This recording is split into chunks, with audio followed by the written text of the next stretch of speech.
The subject of sentence is each, either, neither, every, anyone, someone, everybody, anybody, nobody, no one, everyone, anyone, everything, something, nothing, anything, then singular verb should be used.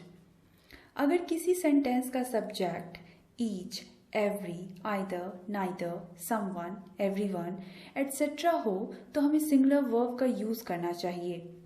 For example, everybody knows that. यहाँ sentence का main subject everybody है, इसलिए singular verb knows का use हुआ है. Similarly, we should say he proposed both the girls, but either has responded. Also note, singular verb is used after each of, every of, either of, neither of, every one of, etc. But we use plural noun or pronoun after each of, every of, either of, etc. Each of, either of, neither of, every one of, etc. के बाद plural noun या pronoun use होता है, लेकिन इनके बाद हम singular verb का यूज करते हैं. For example, neither of them looks happy. यहाँ नाइदर ऑफ के बाद हमने प्लूरल प्रोनाउन देम का यूज करा है, वही सिंगुलर वर्ब लुक्स का यूज करा है. Similarly, we will say either of the girls has topped in the exam. ये रूल काफी आसान और इम्पोर्टेंट है, इसे ध्यान में रखना चाहिए. अब नेक्स्ट रूल देखते हैं.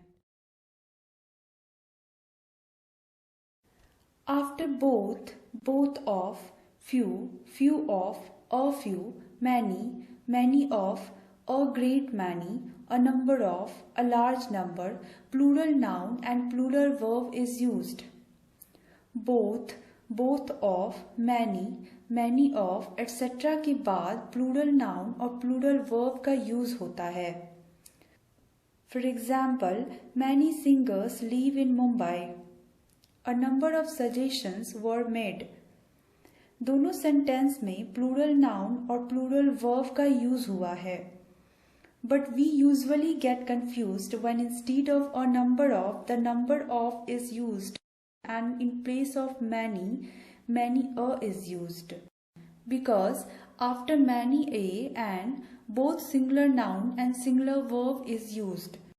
Like, many a boy has not done his homework. Here we used singular verb and singular noun. many a और many n के बाद हमेशा singular noun और singular verb का यूज होता है, वही द नंबर ऑफ के बाद प्लूरल नाउन और सिंगुलर वर्ब का प्रयोग होता है. For example, the number of cars is increasing in India. A number of and the number of में हमें डिफरेंस को याद रखना चाहिए. ये दोनों रूल काफी इंपॉर्टेंट है.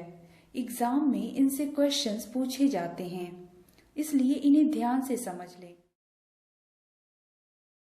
अब नेक्स्ट रूल देखते हैं.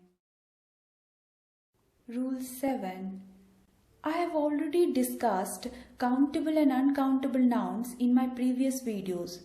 अभी इन पर बेस्ड एक रूल देख लेते हैं. If countable noun is used after all of, some of, most, most of, lots of, a lot of, plenty of, enough, 1/3 of, 2/3 of, etc. Then plural noun and plural verb is used. But if uncountable noun is used after all of, some of, etc., we use singular verb.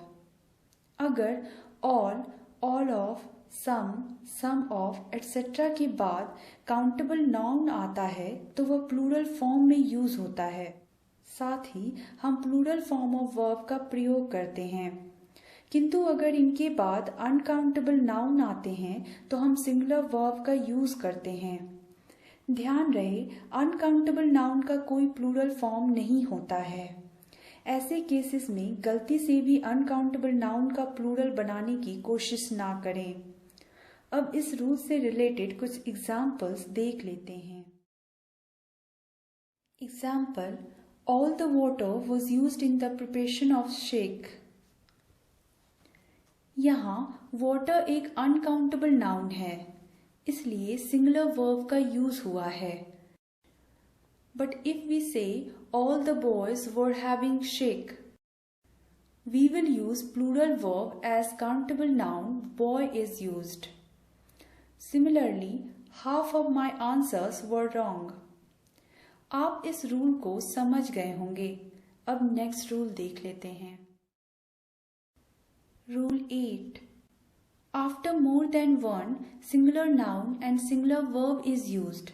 But if construction is like this, more plus plural noun plus than one, then it is followed by plural verb.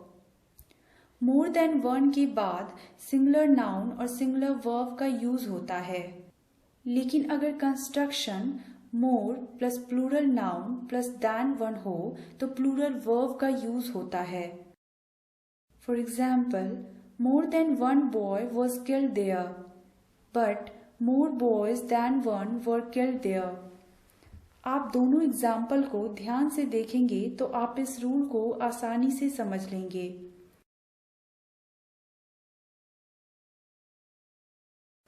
अब next rule देखते हैं। If there or if is used as introductory subject, then the verb is decided according to noun. For singular noun, singular verb is used, and for plural noun, plural verb is used. अगर there या if का use subject को introduce करने के लिए हो तो हमें वर्ब का यूज सब्जेक्ट के अनुसार करना चाहिए। ऐसे केसेस में अगर सब्जेक्ट सिंगुलर हो तो सिंगुलर वर्ब का यूज होगा, वही अगर सब्जेक्ट प्लूरल हो तो प्लूरल वर्ब का यूज होगा। यह देखने में कॉम्प्लिकेटेड लग रहा है लेकिन बड़ा आसान है। इसे एक एग्जाम्पल से समझते हैं। Example, there was a rat in the room, but there were rats in the room. First sentence में हमने देयर का यूज सिंगल रैट बताने के लिए करा, इसलिए हमने देयर वॉज का यूज करा, किंतु दूसरे सेंटेंस में हमने देयर का यूज कई सारे रैट्स को दर्शाने के लिए करा, इसलिए हमने देयर वर का यूज करा। ध्यान रहे देयर के बाद वर्ब का यूज सब्जेक्ट के अनुसार होता है।